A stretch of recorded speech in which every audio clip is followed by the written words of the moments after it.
Entonces, la clase de hoy es de tuplas. Las tuplas se definen con paréntesis redondo, ¿ya?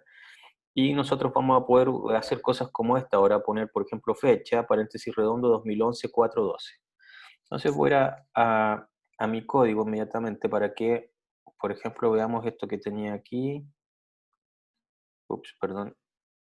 Ahí. Y el código, esto lo voy a minimizar. Voy a limpiar un poquito mi pantalla porque ahí estamos. Fíjense que yo con las listas puedo hacer cosas como esta, ¿cierto? Podía comparar si una lista era mayor que otra. Em, y cuando nosotros definíamos una lista, por ejemplo, A va a ser igual a 1,2,3 o lo que yo quiera, coma 2 de nuevo, no tiene por qué estar ordenado. Y cuando defino una tupla lo voy a hacer de esta forma. Voy a copiar los mismos elementos para que podamos ver qué es lo que pasa en distintos casos. Entonces, si yo imprimo una lista, ¿cierto? Voy a utilizar eso. Si imprimo mi tupla, entonces voy a utilizar esto. Vamos aquí, ejecuto, y entonces ahí vemos que se muestra, digamos, con paréntesis cuadrados cuando yo estoy hablando de una lista, paréntesis redondo cuando estoy hablando de una tupla. Y aquí vienen algunas cosas que hay bastantes similitudes, digamos, entre las tuplas y las listas. Yo, por ejemplo, puedo decir, preguntar por A en la posición 2 y por B en la posición 2. Y no hay ningún problema, ambas me van a decir tres, las dos, estos dos contenedores, porque eso es lo que son contenedores, tienen exactamente los mismos elementos y en el mismo orden. Entonces, si yo accedo a la posición 2 en la lista y en la tupla, lo puedo hacer mediante esto que está aquí, ¿ya? Y los dos me indican el mismo elemento. También podría preguntar, por ejemplo, por cuál es el largo de la tupla y cuál es el largo de la lista. Nos fijamos acá, vemos que ambas tienen 4 elementos. Entonces, listas y tuplas, a priori a ustedes les pueden parecer como bastante similares. Sin embargo, hay un punto esencial que las diferencia, y es que las tuplas son de carácter inmutable. Ya habíamos escuchado esta palabra inmutable, ¿cierto? Que era, por ejemplo, para los strings. Inmutable significa que no puede mutar y que no pueda mutar significa que en el fondo no puede cambiar. Yo no, una vez que yo creé la tupla, ya la tupla se quedó así.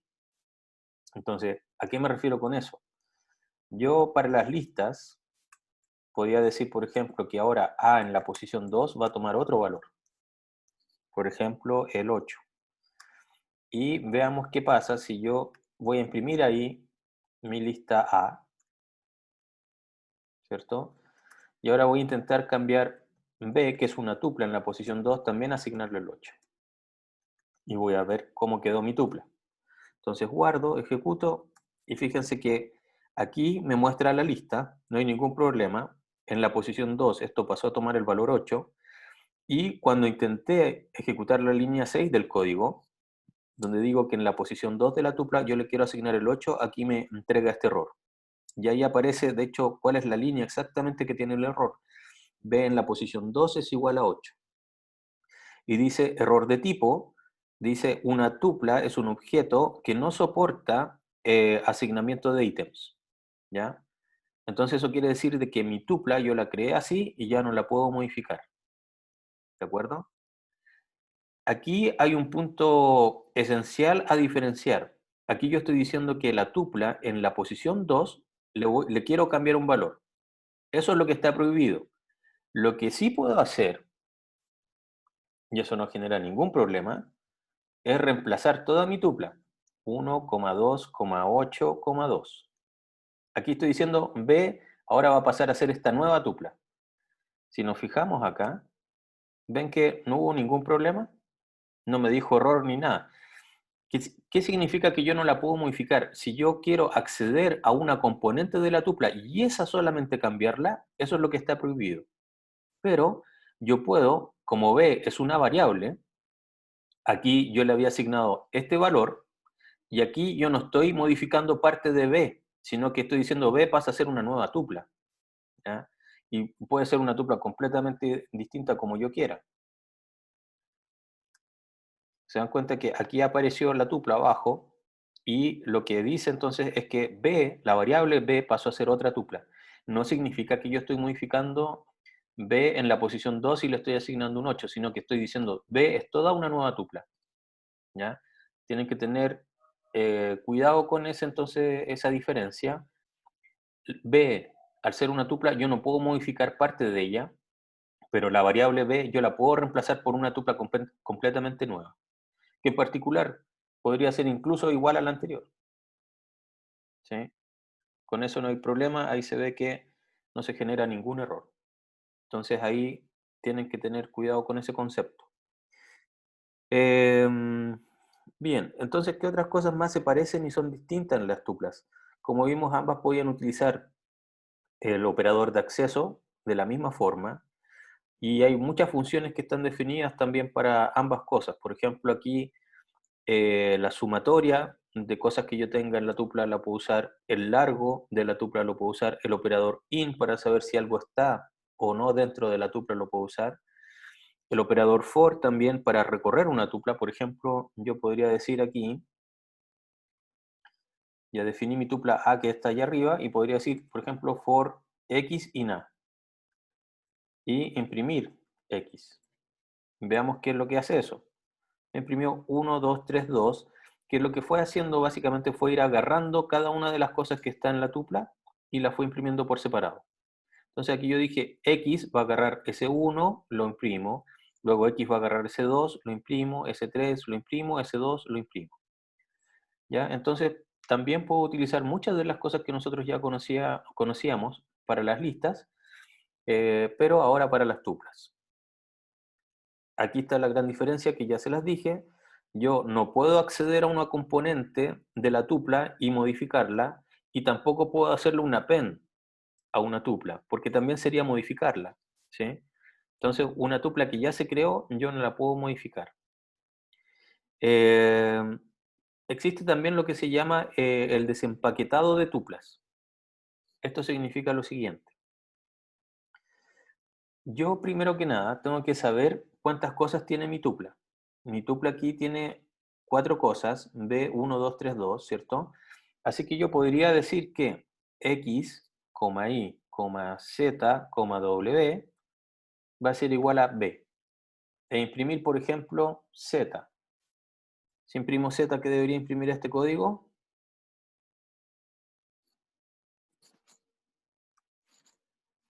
Me imprimió el 3, ¿cierto? Sí, me di cuenta que lo anterior lo usé en la lista, pero sí, va a ser exactamente lo mismo. Ahí está de nuevo para que nos quedemos seguros de que también se puede hacer con la tupla. Entonces, eh, bien. De esta forma, entonces lo que yo acabo de ver es que puedo desempaquetar la tupla. Pero si yo digo, por ejemplo, x, y va a ser igual a b, esto no se va a poder. ¿Por qué? Porque en el fondo B tiene 4 cosas. Aquí yo estoy diciendo que B es una tupla de 4 cosas. Por lo tanto, cuando recordemos que para asignar, ¿ya? Yo siempre lo que está al lado derecho del igual se lo asigno a lo que está al lado izquierdo del igual, ¿sí? Y aquí Python me va a decir, esto no se puede hacer. ¿Por qué? Porque le estoy intentando asignar 4 cosas a 2. Y esto Python no va a ser tan mágico como para decir, ah, ya, entonces el X va a ser una tupla de 1,2 y el Y va a ser una tupla de 3,2. No, esto simplemente se va a caer. Y por lo tanto, aquí lo que pasó fue que, si se dan cuenta que dice, hay un error de valor, dice, hay demasiados valores para desempaquetar, ¿sí? Así que esto me generó el error y por lo tanto esto yo lo puedo hacer si es que pongo cuatro variables, ¿ya? Y ahí no va a haber ningún problema, ¿cierto? Ahí no se generó ningún error. Y puedo imprimir las 4 variables por separado, ¿cierto? porque ahora cada una de ellas es un entero.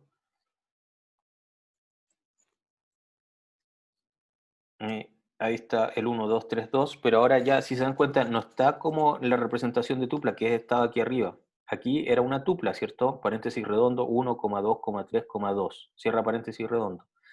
Aquí yo ya tengo cada una de las variables de forma independiente.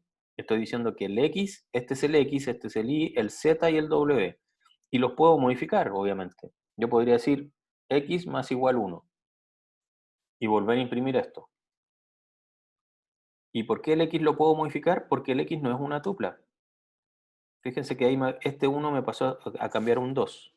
¿Ya? ¿Puedo tener un string vacío en una tupla? Sí, no hay ningún problema. En una tupla puede haber cualquier cosa que hayamos definido hasta ahora. Entonces, ojo que, a ver, uno de los principales problemas que ocurre cuando empezamos a hablar de tupla y que son inmodificables es que, ¿qué es lo que es un inmodificable? Lo que es inmodificable aquí es parte del B, pero si aquí yo desempaqueté el X, el Y, el Z y el W, estas son nuevas variables y estas variables van a corresponder ahora a enteros. Y con los enteros yo los puedo modificar sin ningún problema, pero eso no me cambió mi tupla. Mi tupla sigue estando como la original. Fíjense que ahí está el 1, ¿ya? Mi tupla no cambió dado que yo cambié el X. ¿Sí? Bien. Entonces, vi que podemos hacer todo ese tipo de cosas. Luego puedo comparar tuplas. Cuando yo comparo tuplas, ¿cierto? Lo que tengo que hacer aquí es comparar lo primero con lo primero de acá. ¿Ya? Aquí estoy viendo si son iguales. Entonces, como lo primero de aquí es igual a lo de acá y lo segundo de aquí es igual a lo de acá, entonces esto va a ser verdadero. ¿Ya? Porque las dos tuplas son exactamente iguales. En cambio, esto que está aquí va a ser falso, porque el 6 es igual al 6, pero el 1 no es igual al 2. Así que esto es falso. Y ver si la primera tupla es distinta de la segunda, esto también es verdadero, porque aquí tengo un 1, un 2. Claro, ustedes podrían decir, pero profe, este 1 es igual a ese 1, po, y este 2 también es igual a ese 2. Pero esta tupla tiene dos cosas y esta tupla tiene tres cosas. Entonces ya conceptualmente no pueden ser iguales. Como esto significa ver si son distintos, esto también sería verdadero. Luego, ahora vienen las comparaciones de menor y mayor que. Cuando yo tengo estas dos tuplas, en realidad lo que estoy comparando es ver si el 5 es menor que el 9, ¿ya? Si el 5 es menor que el 9. Y como el 5 es menor que el 9, ya no comparo nada más. Y por lo tanto esto me entrega verdadero. En cambio en esta, y en esta que está aquí, no en cambio, sino que esto también me entrega verdadero. Fíjense, compara este 5 con este 9. Como este 5 ya es menor que este 9, no compara nada más, incluso aunque este tenga más valores. ¿Ya? No compara nada más y esto dice es verdadero porque la primera componente de aquí es menor que la primera componente de acá.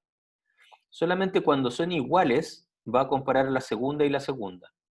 Y si esas son iguales va a comparar la tercera y así va a continuar. Por ejemplo, esta que está aquí, ¿qué me va a entregar? ¿Verdadero o me va a entregar falso?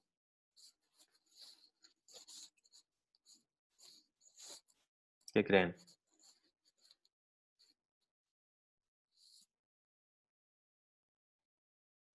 Verdadero, ¿cierto? Porque el 1 es mayor que el 1, no lo puedo determinar todavía porque hay más cosas en la tupla. El 9 es mayor que el 9, no puedo determinar aún la comparación porque hay más cosas en la tupla. Y luego, finalmente, el 10 es mayor que el 5, sí. Entonces puedo decir que la primera tupla es mayor que la segunda tupla. ¿Ya? ¿Qué va a pasar cuando tengo tuplas que tienen distinta cantidad de cosas? Lo que va a hacer Python aquí va a preguntar, ¿el 1 es menor que el 1? No, son iguales, así que debo continuar. ¿El 2 es menor que el 2? No, son iguales, así que debo continuar. Nada, y eso es lo que dice, nada es menor que 4, correcto. Así que esto entrega verdadero.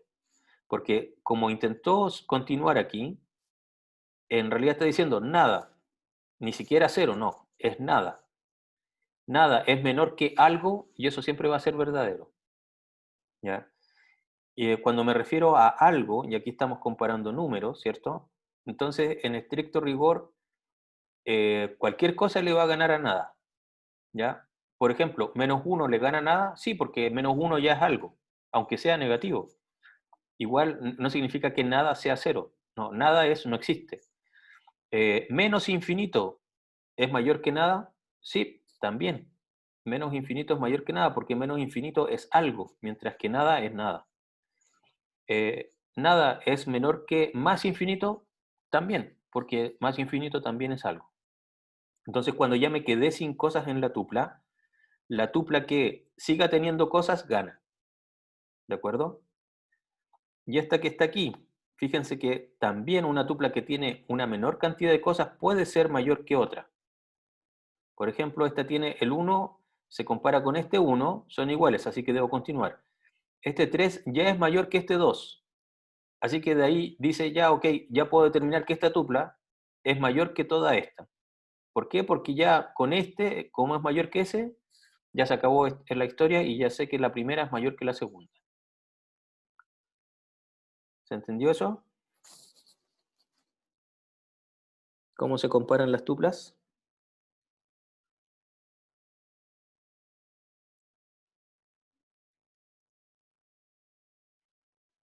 Veamos entonces, hagamos unos pequeños ejercicios aquí con código. Vayamos a este ejemplo, ¿cierto? Que era de Arturo Prat. Fíjense que esta tupla lo que hace es decir que va a tener a un personaje, la voy a llamar personaje a esta tupla. La primera componente de la tupla es un string, ¿ya? Que para mí, como humano, representa entonces el nombre de una persona. La segunda componente es otra tupla y la tercera componente es otra tupla. Que para mí como humano, la primera tupla, o sea, la segunda, bueno, la primera de las dos tuplas representa la fecha de nacimiento, mientras que la segunda de las dos tuplas representa la fecha de defunción, ¿sí? Entonces, si yo quisiera desempaquetar esta tupla, ¿cómo tendría que hacerlo? ¿Cuántas variables tengo que poner aquí? Antes del igual. 3, ¿cierto? Entonces yo podría decir x, y, z va a ser igual a personaje. Y no más ni menos. Voy a guardar esto, vamos a ejecutar. Ah, perdón, voy a imprimir para que veamos qué cosas son x y z. Ejecuto y fíjense, apareció aquí abajo. Lo primero es un string, ¿ya? X es el string Arturo Prat. Y es una tupla que tiene tres números, que son los que aparecen ahí. Y Z es también una tupla que son tres números y que son los que aparecen ahí, ¿ya? Si yo quisiera ahora desempaquetar cada una de estas tres tuplas, o sea, dos tuplas, tendría que desempaquetar. Por ejemplo, esto sería el año de nacimiento, el mes de nacimiento y el día de nacimiento sería igual a Y, ¿de acuerdo? Y el año de defunción, el mes de defunción y el día de defunción sería igual a mi Z. Y ahora puedo imprimir esto. Por ejemplo, AN, AD, DD, por ejemplo. Cada uno de esos va a pasar a ser un número. Aquí me apareció el AN, el año de nacimiento 1848, el año de defunción 1879, el día de defunción el 21. ¿Sí? Entonces así yo puedo ir desempaquetando tuplas. Ojo que también yo podría haber hecho lo siguiente si es que quiero acceder. Supongamos que quiero acceder al mes de nacimiento y yo quiero acceder con posición. Entonces, ¿qué debería poner? ¿Personaje en qué posición?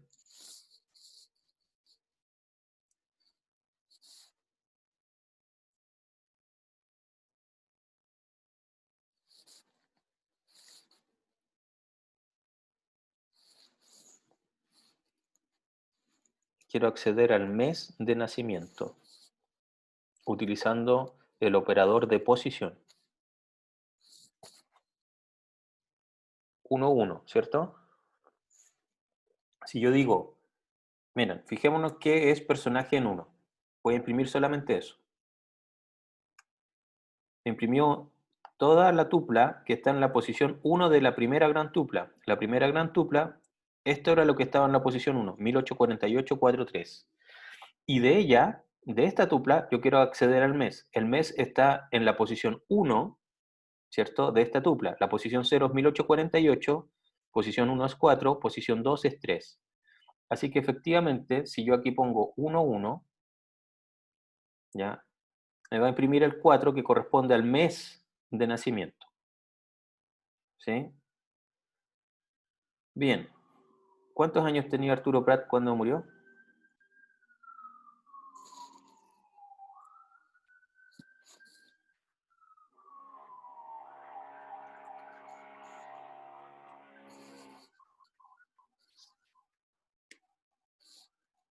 31. Ok. ¿Cómo calculo entonces cuántos años tenía cuando murió?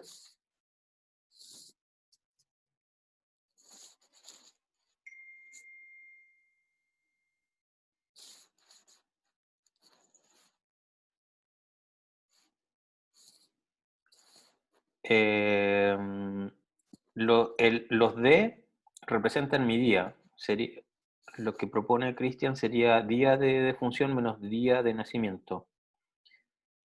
Ignacio propone año de defunción menos año de nacimiento. Ok, entonces yo podría imprimir año de defunción, AD, menos año de nacimiento, AN. ¿Cierto? Y ahí me dice 31. Perfecto, muy bien. Pero estoy seguro de que esto siempre se podría haber cumplido. ¿Bastaría con restar el año de función menos el año de nacimiento?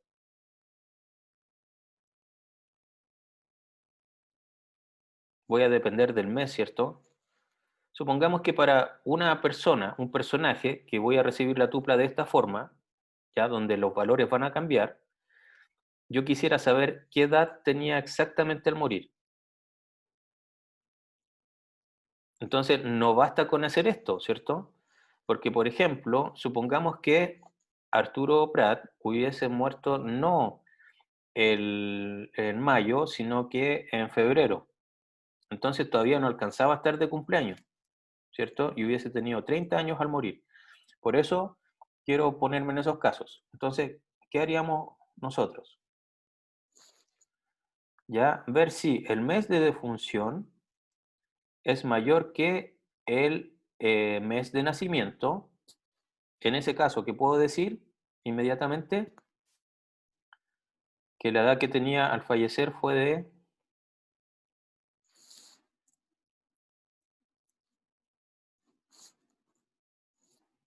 exactamente, voy a imprimir el año de defunción menos el año de nacimiento, que era el caso que ya teníamos. Si no, pongo un else, pongo un elif.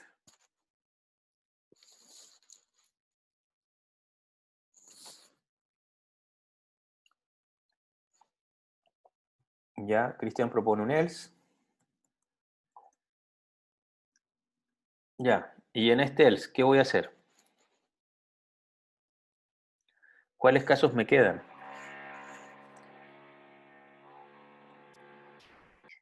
Si no, sí o sí estoy seguro de que es año de función menos año de nacimiento menos uno.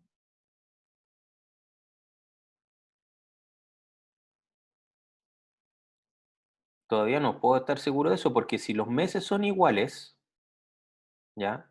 Si los meses son iguales, todavía podría ser de que justo le faltaban algunos días para estar de cumpleaños, o también podría haber sido de que ya los alcanzó a cumplir.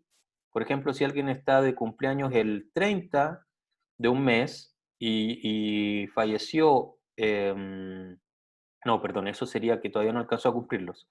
El 30 de un mes y murió el 21, ya, ok, ahí todavía no alcanzó a cumplirlo. Pero si nació el 3 y estamos en el mismo mes y él murió el 21, también ya los alcanzó a cumplir. Entonces aquí necesito otra condición. ¿Qué pasa si son iguales? Si el mes de defunción es igual al mes de nacimiento, ahí yo debería entonces cuestionarme por el, los días, ¿cierto? Y como aquí tengo un else y un if, puedo poner un elif mejor, ¿no? ¿Y ahora qué debería hacer? ¿Sí? ¿Qué cosa?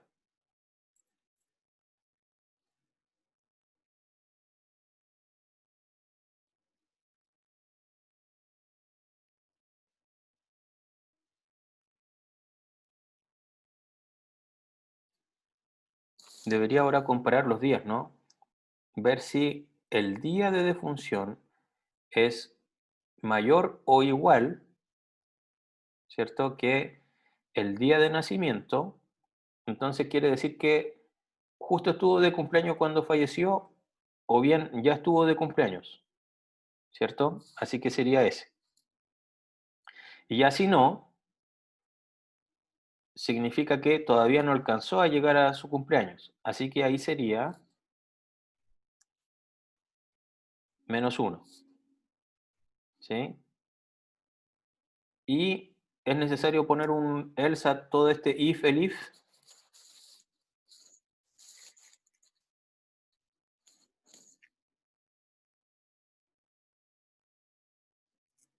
No,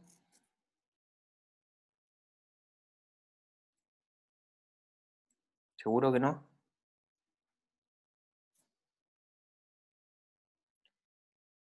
Supongamos que el mes de nacimiento fue mayor al mes de defunción, en cuyo caso ya sabemos que sí o sí hay que imprimir este que está acá. No entraría este if y tampoco entraría este elif. Así que en realidad no imprimiría nada. Por ejemplo, ejecutemos esto que está aquí con nuestro programa actual. Ahí me dice 31, ¿cierto? No hay ningún problema. Pero si el mes es superior, por ejemplo, si le ponemos aquí el 8, agosto, no imprimió nada.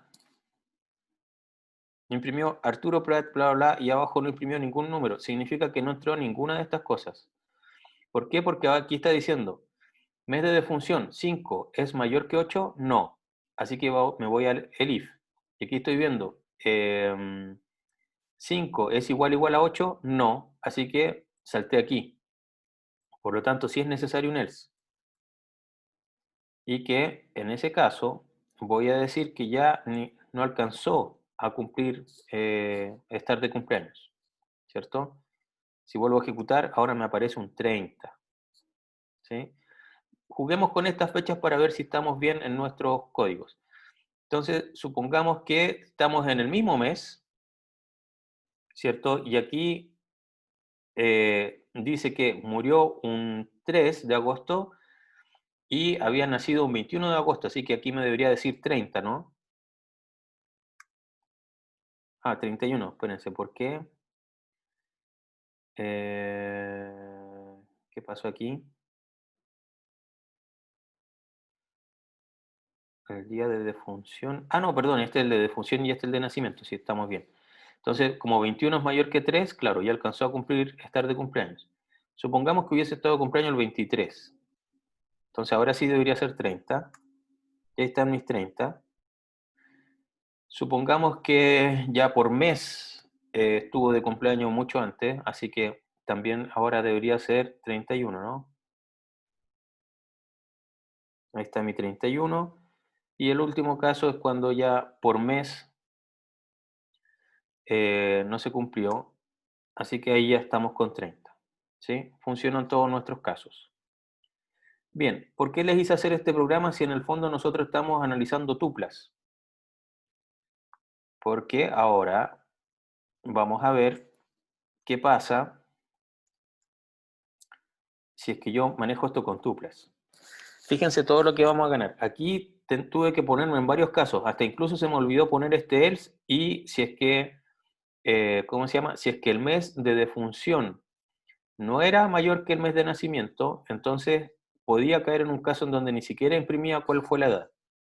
Entonces, nosotros nos damos cuenta que por tuplas, lo primero que nos interesa comparar es por mes. Solamente cuando por mes no puedo discernir, entonces me debería pasar al día. Y fíjense lo que voy a hacer. Voy a decir, sí, una tupla.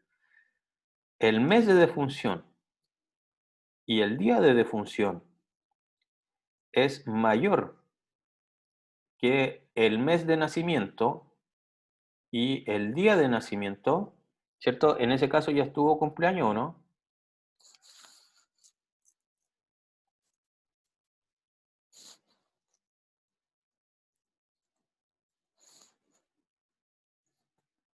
Ya estuvo de cumpleaños en ese caso, cuando el mes de defunción y día de defunción es mayor que el mes de nacimiento y el día de nacimiento. Sí, ¿cierto? Entonces, de hecho, le podría poner igual, porque en el caso de que sea el igual, significa que va a fallecer justo el día que nació. Entonces, para este caso, yo debería imprimir simplemente la diferencia entre el año de función y el año de nacimiento. Y en cualquier otro caso, inmediatamente ya voy a imprimir eso menos uno. ¿Sí? Entonces, fíjense que aquí yo utilicé las tuplas, ¿cierto? Para evitarme ponerme en todos estos casos. Me salió mucho más rápido. Aquí un if y un else, nada más. Mientras que aquí tuve que comparar yo los meses, ponerme en caso de que uno fuera mayor que el otro, ponerme en el caso de que fueran iguales. Si es que eran iguales, yo tenía que además comparar si los días, cuál era mayor, y en función de eso responder. En cambio aquí yo le di esa tarea a Python y le generé dos tuplas y según lo que explicamos de cómo se compara, lo que hizo esto fue decir que primero comparé por meses. Si este mes es ya mayor o igual que este mes, ya no hago nada más, no me importa el día y voy a imprimir esto. Si son iguales, solamente en el caso que sean iguales voy a pasar a comparar por día. Y ahí voy a ver si este día es mayor o no que este otro día. Cuando sea mayor o igual incluso, que sería que significa que está de cumpleaños, también voy a estar en este caso.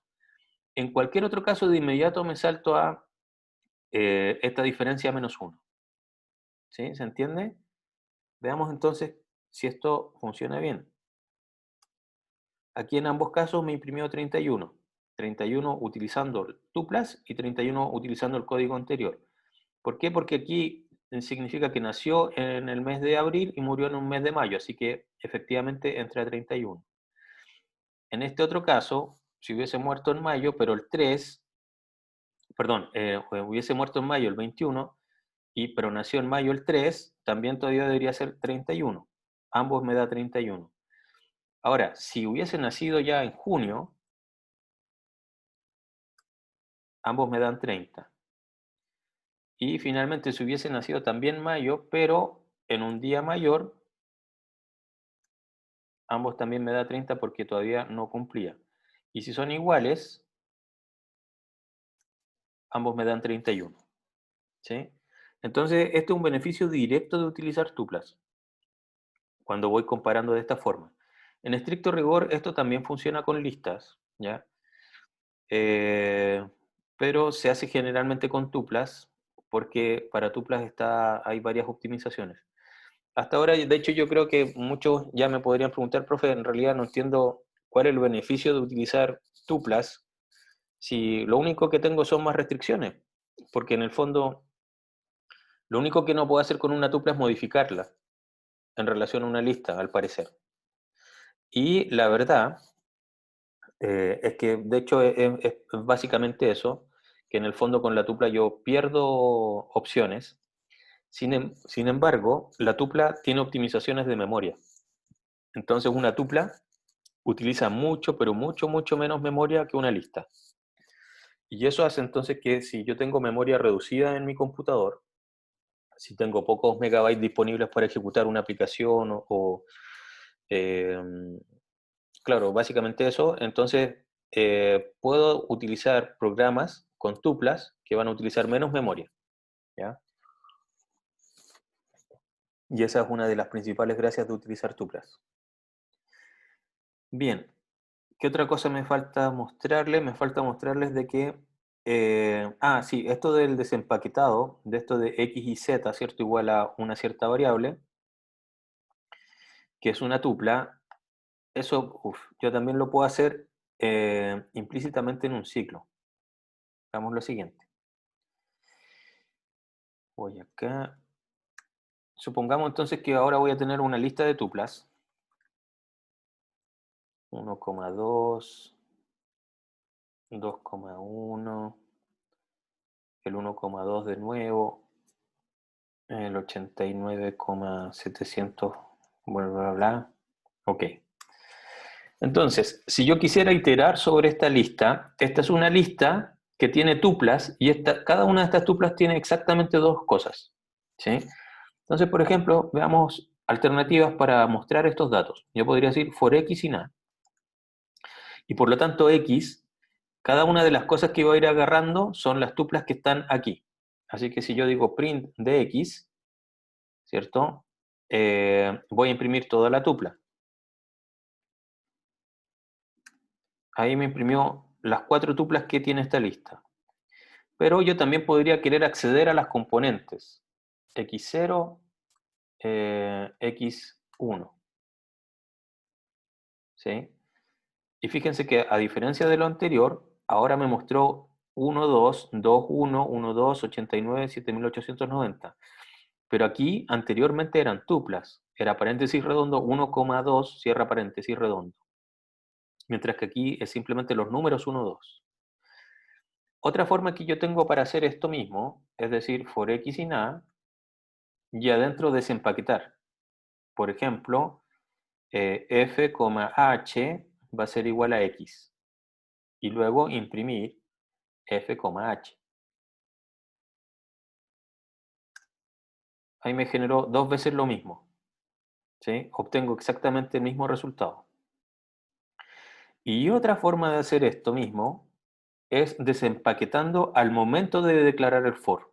Por ejemplo, esto sería for la tupla f, h in a.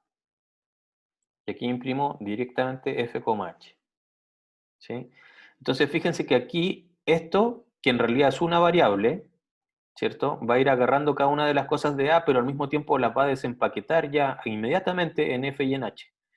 Porque las tuplas que están en A siempre son de dos cosas. Así que esto yo lo puedo hacer. Si voy acá, ejecuto y fíjense aquí que se generaron 3 veces la misma impresión. Y hay algo que se hace en Python, que en el fondo es, ¿para qué le voy a poner estos paréntesis? Uno los puede omitir. Y decir simplemente por f, h y na. Lo ejecutamos y no hubo ningún problema. Ahí yo tengo 3 veces la misma impresión.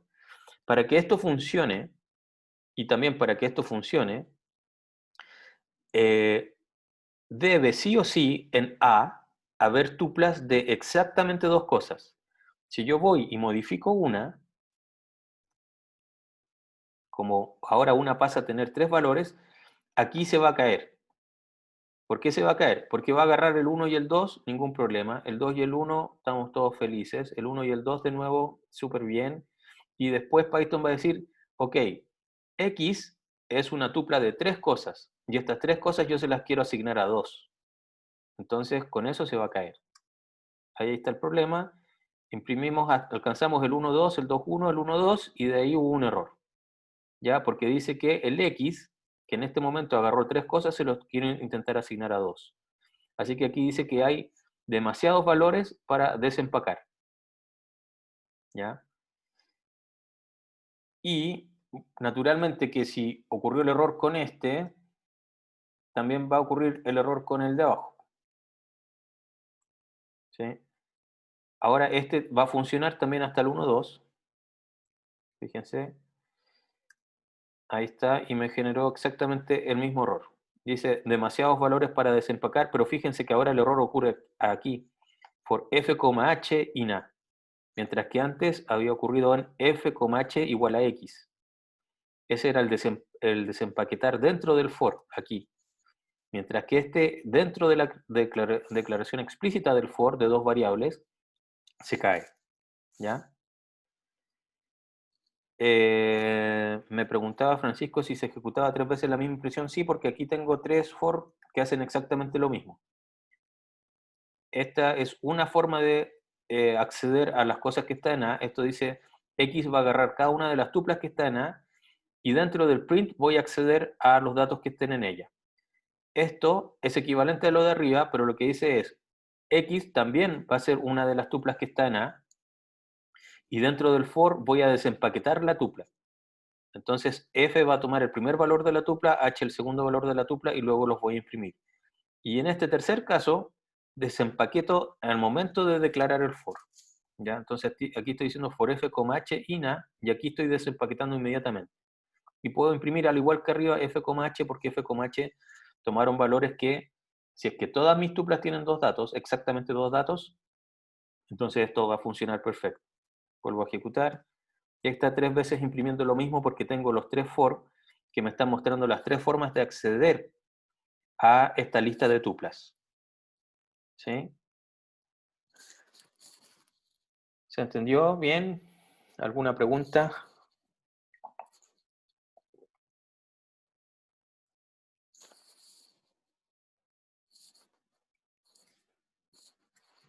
¿Cómo estamos?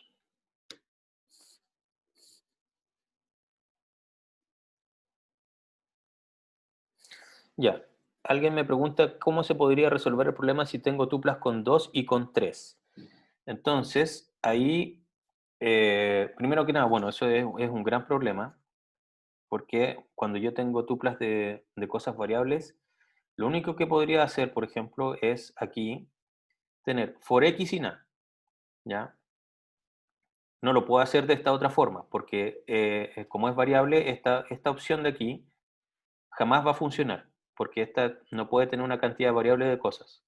Así que esa opción murió cuando tengo una cantidad variable de cosas en las tuplas. Esta de aquí, si bien esta parte va a funcionar, esta va a morir, así que esta opción tampoco me sirve. La única forma que tengo es decir, para toda tupla en A, y luego, como tengo una cantidad variable, debería iterar sobre las cosas que estén en la tupla. ¿Y cómo hago eso?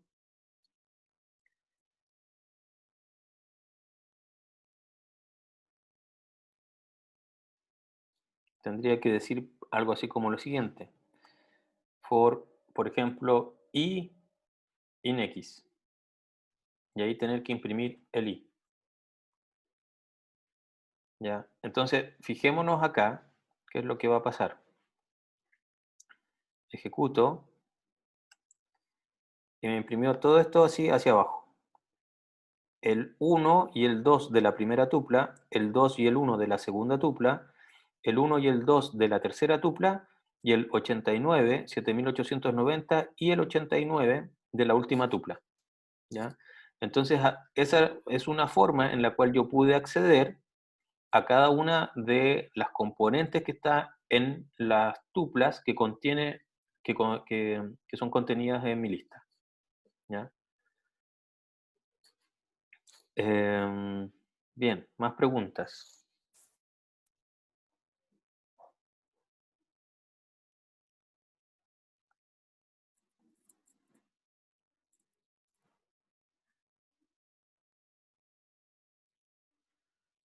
Ya, si no hay más preguntas, entonces vamos a pasar a la evaluación. Voy a poner en pausa la grabación y luego volvemos. Ya, entonces vamos a intentar hacer un problema, que es el que aparece aquí. Dice, un polígono está determinado por la lista de sus vértices. Escriba una función, perímetro vértices, que entregue el perímetro del polígono definido por la lista de vértices. Por ejemplo, aquí vemos un polígono que corresponde a una lista de tuplas. ¿Ya? Estas tuplas están en dos dimensiones. Este es el X y este es el Y de cada uno de los puntos. Entonces este polígono tiene 4 puntos. El primer punto tiene las coordenadas 4,1, el segundo punto tiene las coordenadas 7,2, luego 7,4 y finalmente 5,9. Entonces yo quiero calcular el perímetro de esta lista de puntos y esto me respondería ese valor para este polígono. Entonces vamos allá yo quiero poner def, ¿cierto?, de la función perímetro y recibo una lista de puntos. Yo le voy a poner por ahora simplemente return 0, pero nosotros tenemos que calcular el perímetro como corresponde. Luego yo debería llamar, definir la lista e imprimir la función perímetro pasándole p. Entonces, quiero que ustedes hagan lo que va aquí entre medio.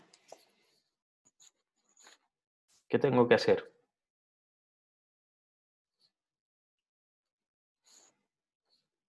O si quieren, vamos en conjunto al tiro. ¿Qué variables necesito definir?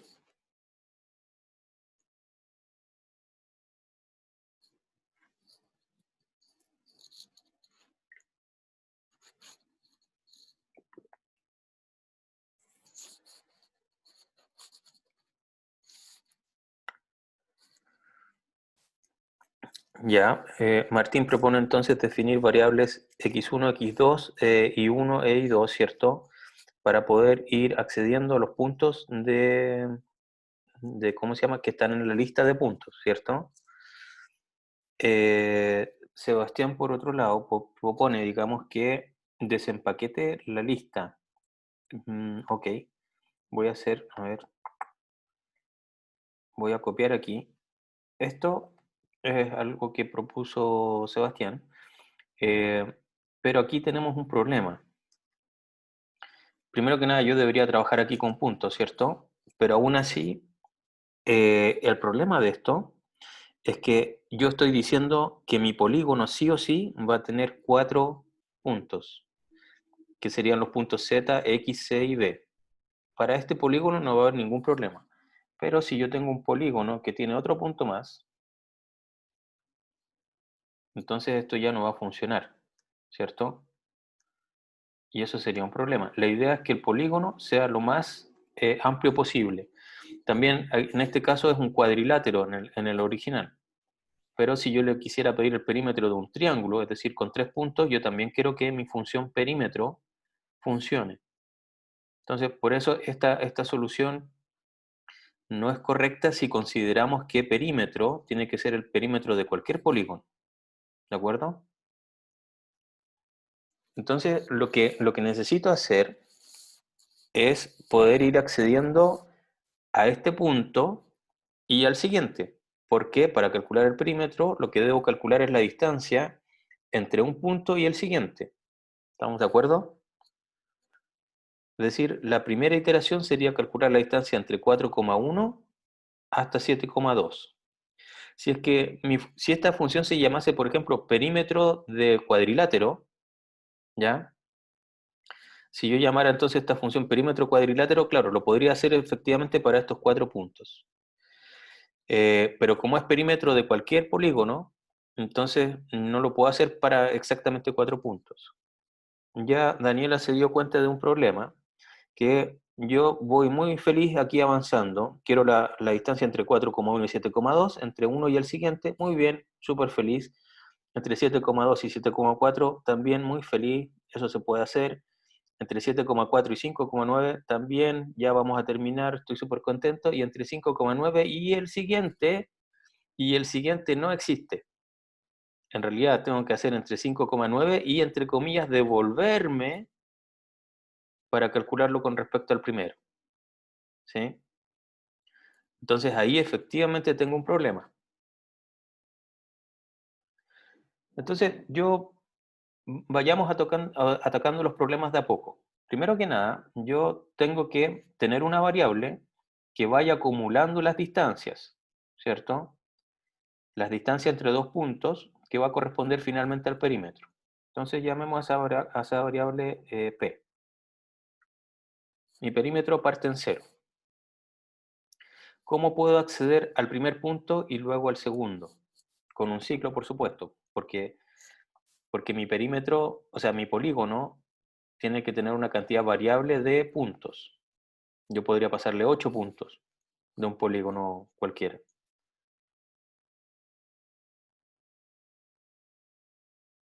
¿cierto? Entonces la pregunta es ¿cómo hago eso? Ya. Entonces Daniela propone una alternativa que dice for x, y in puntos, ¿cierto? Ojo que aquí estoy trabajando con puntos y no con p, porque puntos es lo que recibo.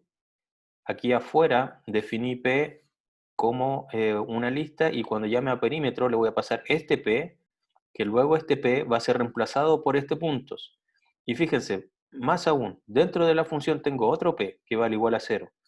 ¿Por qué hago esto? Para que nos saquemos de la cabeza de que estos nombres son iguales. Este p no va a hacer que mi lista desaparezca, ¿ya? Porque este p vive dentro de esta función. Y este puntos es el que corresponde a este p que viene desde afuera, ¿sí? Bien, si tengo entonces for x, y en puntos, efectivamente ahora x la primera vez va a valer 4, el y va a valer 1 la primera vez, ¿sí? Y hasta ahí voy súper bien. Pero, ¿cómo accedo al 7 y 2? Porque tengo que acceder ahora al 7 y al 2. Puedo hacer en la siguiente vuelta, claro, pero ¿y en esta vuelta qué hago?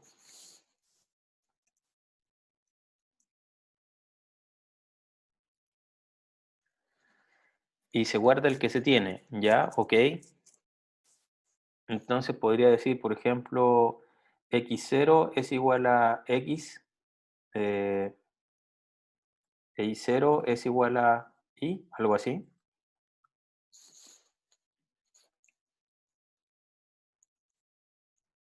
¿ya? Y luego debería decir que p va a ser más igual, ¿cierto? Y la fórmula de la distancia quizás no todos se la sepan, pero eso es fácil de saber. Es simplemente x0 menos x, y eso tiene que estar al cuadrado, más y0 menos y eso también tiene que estar al cuadrado, y todo esto tiene que estar en raíz, ¿cierto? Pero, pregunta aquí, ¿cuánto vale x0 y cuánto vale x? Fíjense que aquí acabo de definir x0, y aquí dije que x va a ser igual a x0. Entonces, estos valores es el mismo. Y por lo tanto, esto es 0 al cuadrado más 0 al cuadrado y todo son raíz cuadrada. Así que a p simplemente le estoy sumando siempre 0 y le voy a sumar 0 cuatro veces. Entonces, aquí nos damos cuenta de que lamentablemente utilizar este for, ¿cierto? Con desempaquetando tuplas, no me permite ir accediendo al siguiente, ¿sí? ¿Por qué? Porque en el fondo, fíjense que aquí yo tengo la tupla y esto desempaquetó la tupla que está aquí y adentro, aunque quiera guardar un valor anterior, ¿cierto? No puedo porque en el fondo voy a acceder al siguiente y cuando acceda al siguiente voy a tener que reemplazar estos que están acá. Entonces, este for no se ve muy que ayude mucho, digamos. Entonces Daniela propone hacerlo con un while. Ok. Pero ya, sí se puede hacer con un for en todo caso. Veamos qué podríamos hacer con un for. Ya les dije que no me conviene desempaquetar. Y aquí, a mí lo que me gustaría hacer, ¿cierto? Voy a borrar eso por mientras, es poder acceder a lo que esté en la posición 0 de la lista y al mismo tiempo poder acceder a lo que esté en la posición 1 de la lista. ¿Cómo puedo acceder por posición utilizando un for?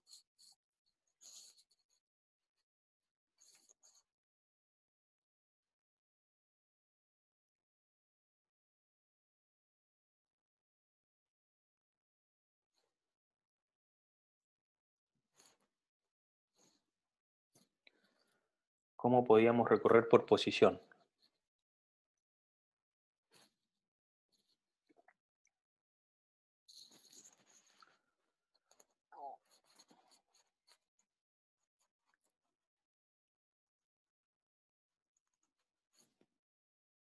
¿Se acuerdan del range? ¿Del rango? ¿Cómo se utilizaba el rango?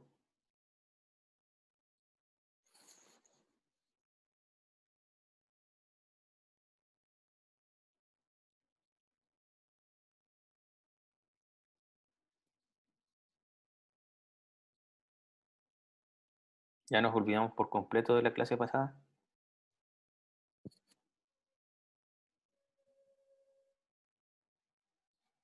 Ya, los voy a ayudar entonces un poquito. For i, ¿cierto? Yo podría poner el range del largo de los puntos, ¿cierto? Que fue justamente lo que puso Matías luego. Entonces, fíjense ahora que para esta lista, el i va a ir tomando los valores 0, luego 1, luego 2 y luego 3, porque esto tiene 4 cosas. Entonces, ¿cómo podría obtener yo el x0 y el y0? El x0 y el y0 van a ser igual a ¿quién?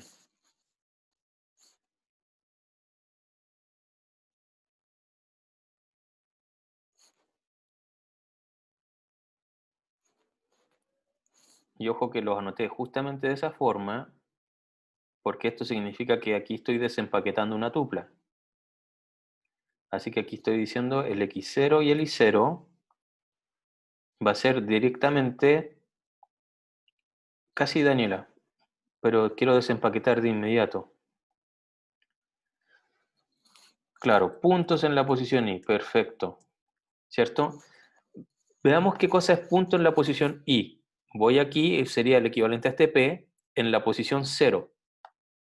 En la posición 0 que tengo una tupla. Entonces, todo este puntos en la posición i o posición 0 se reemplaza por una tupla y por lo tanto el 4 se lo asigno al x0 y el 1 se lo asigno al y0.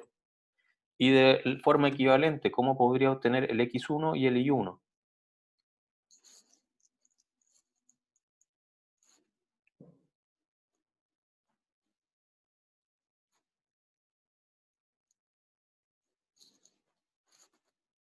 Claro, puntos en la posición i más 1.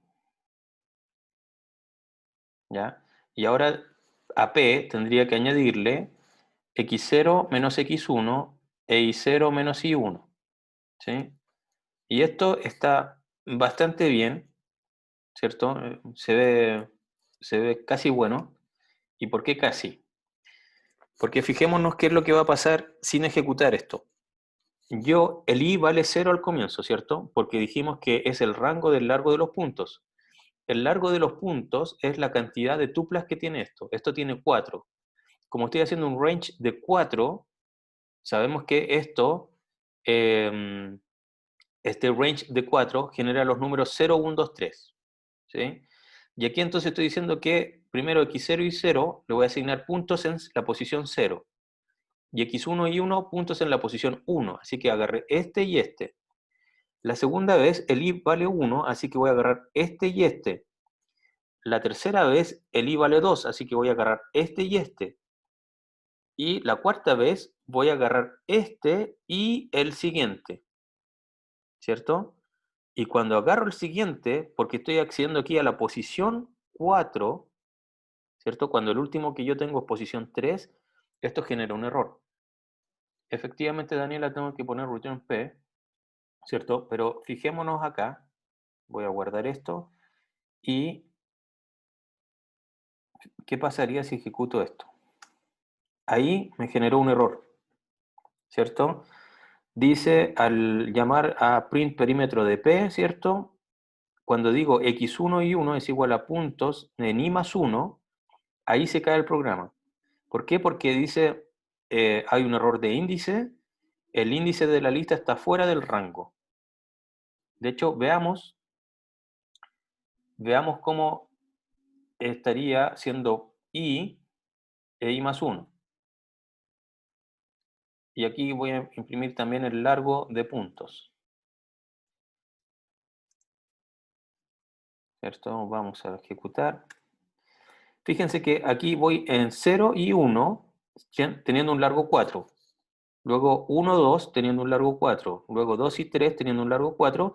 Y cuando digo en la última iteración, hago entre 3 y 4. Pero esta lista tiene 4 cosas, por lo tanto aquí, este sale fuera del rango, que significa que voy entre 5,9 y el siguiente, que no existe. ¿Ya? Entonces, efectivamente, hay varias formas de solucionar esto. Daniela ya propone una, que si por ejemplo yo llegara hasta -1, voy a calcular la distancia entre 4,1 y 7,2, entre 7,2 y 7,4, y entre 7,4 y 5,9. Eso es lo que va a hacer este for. Y me falta el último, entre 5,9 y devolverme al 4,1. Así que esto ya está casi bien.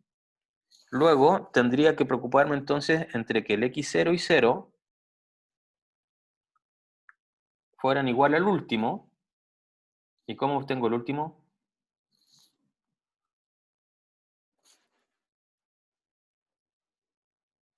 ¿Cómo obtengo la última tupla? Puntos en la posición, como bien dice, los dos están muy bien, Martín y Daniela. Una es poner el largo de los puntos -1 y otra es simplemente -1. Y eso me da el último, ¿cierto? Y el x1 y 1, ¿quiénes serían? Puntos en la posición 0. Muy bien. Y ahora hago lo mismo que está aquí. Perímetro, hago copy y paste, ¿cierto? Ah, perdón. Aquí. Y repetí entonces para el último y retorné P. Entonces ejecutemos ahora, veamos si estamos bien. Ah, perdón, voy a comentar este print que ya no me sirve. Ya nos dimos cuenta que cuál era el problema. Y miren, nos dio ese resultado, que efectivamente si vamos aquí a la hojita coincide perfecto. 18.609.721, bla, bla, bla. Entonces, esta solución es correcta, ¿de acuerdo? Y este es un problema que en el fondo cuando yo tengo que hacer interactuar entre alguien y el siguiente, esta es una solución que siempre me va a servir. Es decir, voy a hacer entre este y el siguiente hasta el penúltimo. Porque el penúltimo va a ser entre este y el siguiente, que es el último. Pero el último no puede hacer lo mismo entre yo y el siguiente, porque cuando hago el siguiente me salgo fuera de la lista. Por lo tanto, llego hasta la cardinalidad -1 y luego el último caso lo puedo resolver fuera del for. ¿Se entendió el problema y la solución?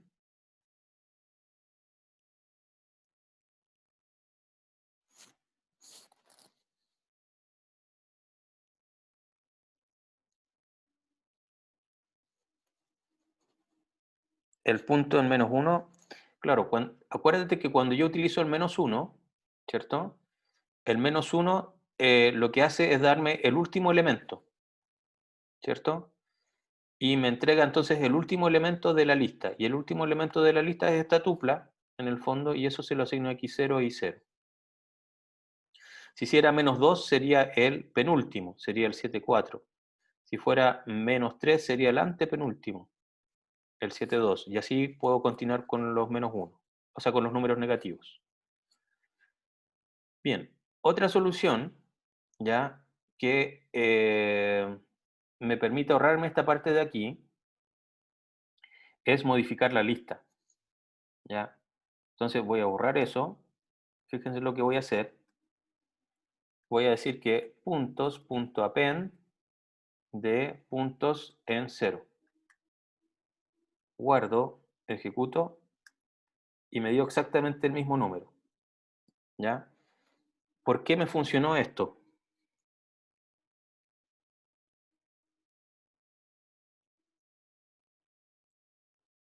¿Por qué funciona esta solución? ¿Qué fue lo que hice con esta línea de acá?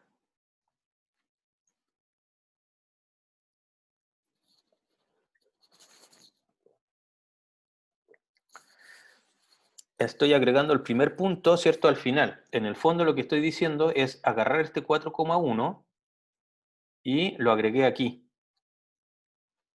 ¿cierto? Y también tengo que llegar al largo de puntos -1. ¿Por qué? Porque en el fondo, si llegara hasta el largo de puntos, luego haría entre 4,1 y el siguiente. Y también me saldría del rango. Por lo tanto, tengo que llegar hasta el 5,9 para que se calcule la distancia entre 5,9 y 4,1. ¿Ya? Y con eso me ahorro el agregar esto, repetir este mismo código aquí abajo para el último caso. ¿Ya? Y finalmente hay otra solución que no es tan evidente. Voy a borrar eso que está ahí. Y que puedo realizarlo así. Voy a poner esto entre paréntesis. Voy a hacerle módulo el largo de puntos. Voy a guardar, ejecuto, y miren, me funcionó igual. Me dio exactamente el mismo valor que antes. Pero ahora no le hago el largo de puntos menos 1. ¿Por qué esto está bien?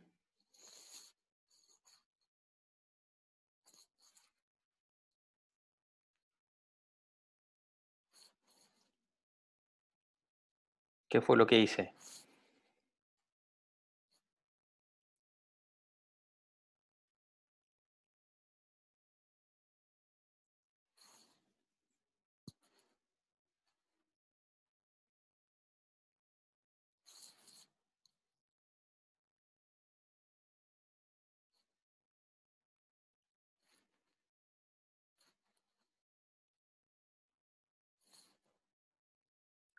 Cuando llego al último valor vuelvo a 0. Correcto, Martín. Muy bien, porque en el fondo, fíjense lo que voy a hacer aquí. Voy a imprimir y, y voy a imprimir este valor.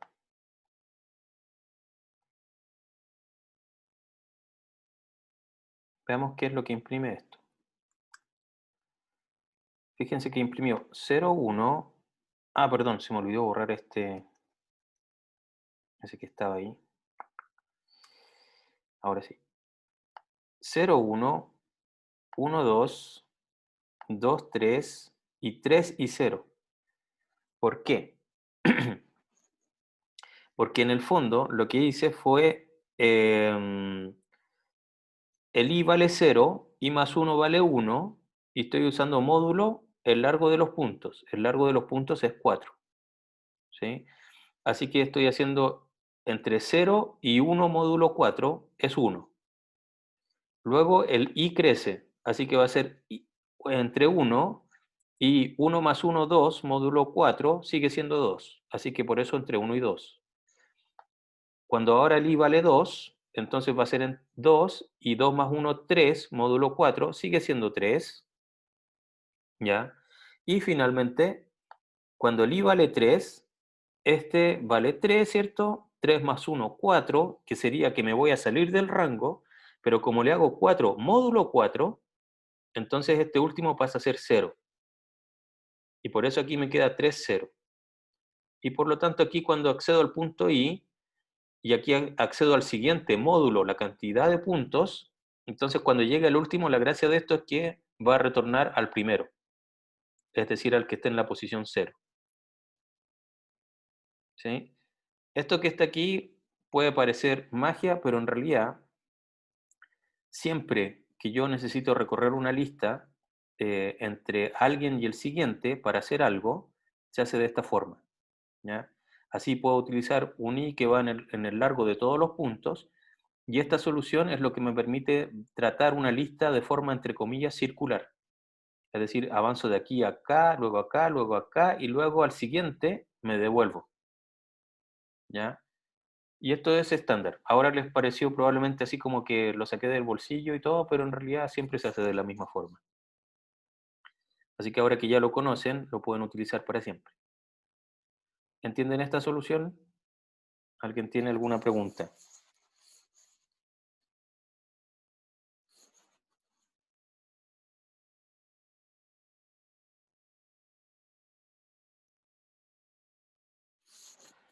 Cualquiera de las tres soluciones que vimos es correcta, ¿ya? Es decir, primero haber resuelto llegando hasta el largo menos 1 y fuera del for volver a repetir lo que está aquí para trabajar el último y el primero. La otra opción fue modificar la lista, cosa de agregarle el primer elemento al final y luego llegar también hasta el largo menos 1 para ir calculando la distancia entre todo par, y como el último ahora sí ya tiene el primero repetido, entonces va a calcular efectivamente bien la distancia. Y esta última solución, que parece un poquito más asombrosa, ¿cierto? Pero como ya les dije, es estándar. Y esto lo que permite es que cuando me vaya a pasar del largo de la lista, como le aplico un módulo, la cantidad de puntos, ese se devuelve al original, ¿ya? Y por lo tanto, en el fondo es cuando me vaya a pasar del largo, me voy al inicio. ¿Se entendió?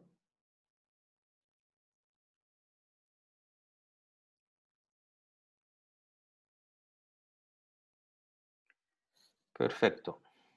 Ya, rápidamente lo que voy a hacer es mostrarles la tarea que tienen para esta semana. Dice tarea Paint hecho en Python.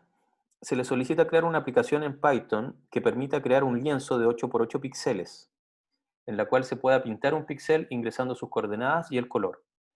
Para entender mejor esta tarea, vea el siguiente video donde se utiliza. Aquí tiene entonces un link a un video y el funcionamiento es el siguiente. Dice, al ejecutar la aplicación se muestra el menú principal que dice 1, crear nuevo dibujo y 2, salir.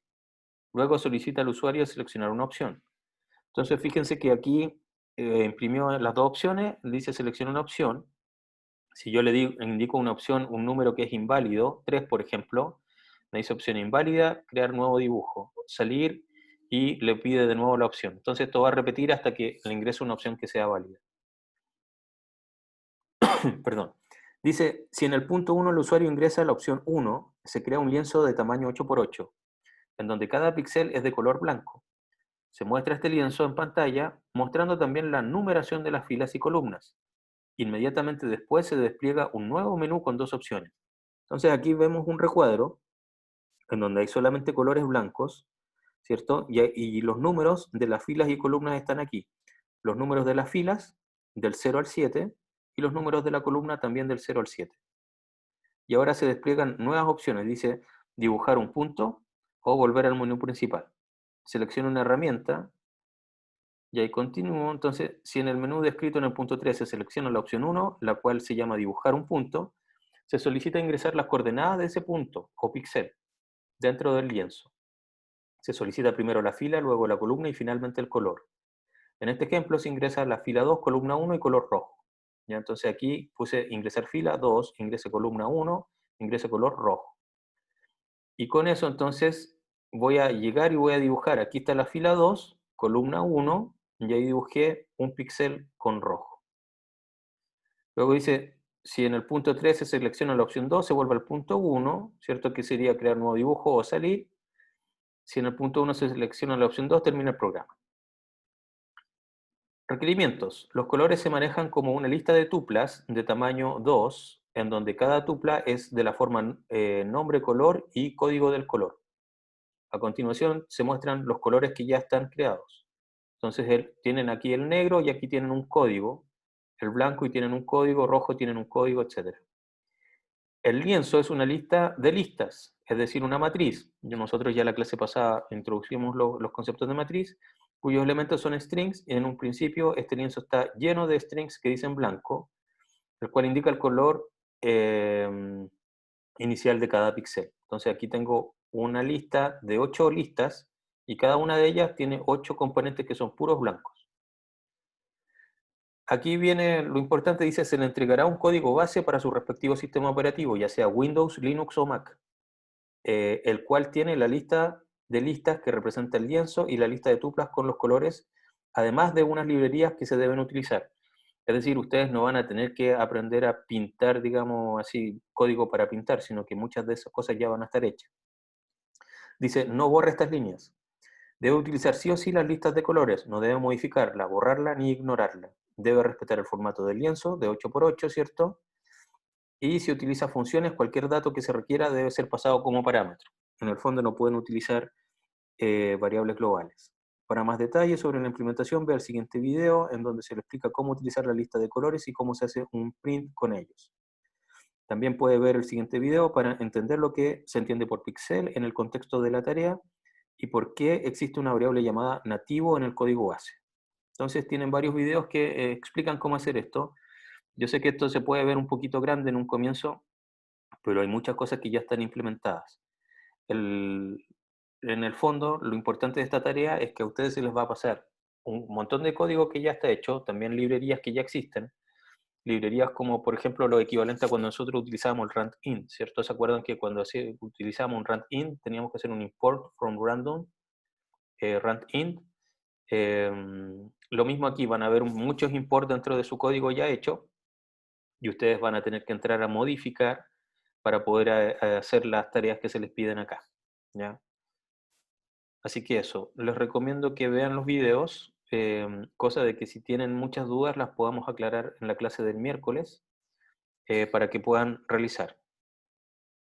Entrar a los videos. Aquí dentro del enunciado hay varios links a videos, aquí hay uno, aquí hay otro, entonces por lo menos vean esos videos para que se vayan familiarizando y si tienen dudas de la tarea la podemos resolver entonces el miércoles. Bien, entonces ya estamos en la hora